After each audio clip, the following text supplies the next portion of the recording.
But there's definitely some sort of personality to the drones, and like they'll go bad. One will desync, and that will just be its mode. Like this one will just fly perfectly. That's its thing.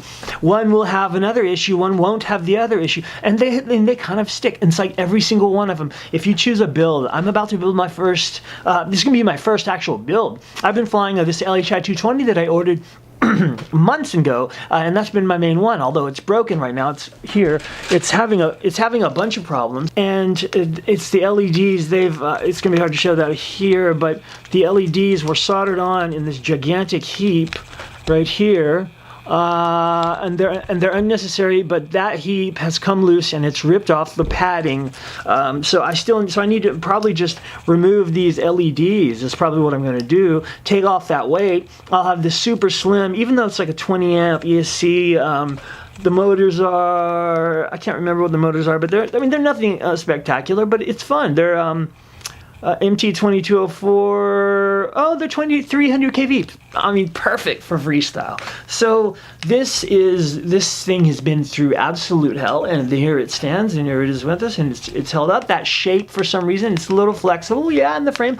That shape keeps it, has kept us. If we look at the Alien style, if you look at the 220, the QAV, that style has been around for a long time. Now, there are some people innovating, myself as well, and I know that those things are going to change not only what happens when we fly, but the whole entire community itself. So, but back to the addiction, I think that's why. I think it's mostly based on that, and I think it's also just an infiltration of this thing that's already happened. So I think the future, the singularity has already happened. This is, we're watching in slow motion something that's moving very fast.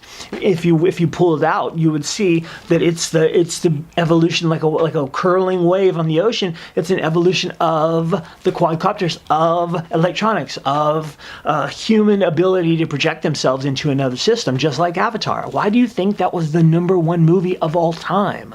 That's incredible for something that a lot of people hate and say it's not good. It's one of the best movies I've ever seen. It's incredible, and it's just like this. It's FPV in a body. And if you've ever read Anne Rice's Tale of the Body Thief, that was put out back in, what, 97, something like that? I mean, she was really ahead of her time with the things she wrote about. There were vampires and people getting into other people. Being John Malkovich, all that stuff, we have this need and this desire to go inside other things and witness their perspectives. And I think with this, that's what this is. This is, the addiction stems from the consumerism, the need to project yourself into another creature, and that's, if Camille Paglia would argue that that's a male trait, but and why do you think quadcopters are kind of primarily male dominated? We do see some really cool female and probably non-binary, if we want to go there, probably non-binary people, but largely it's a lot of guys, man. It really is.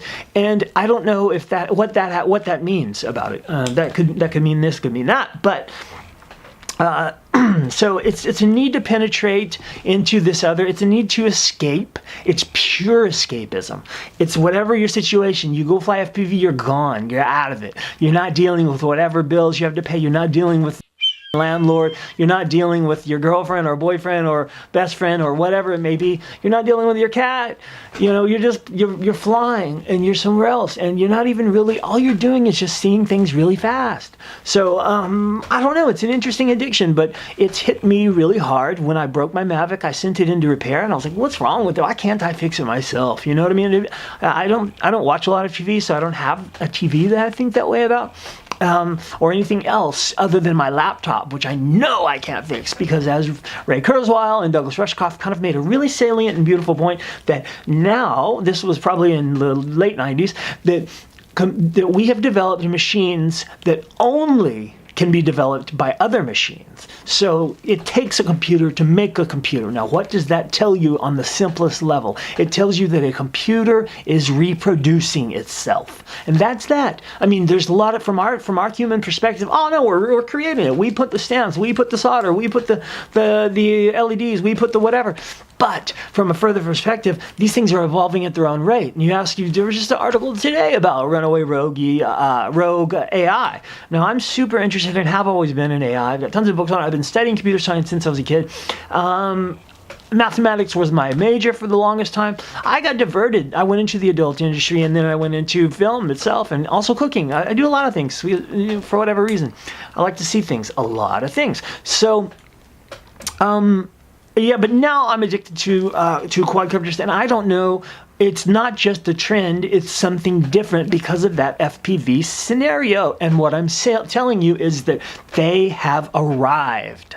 They're here to stay,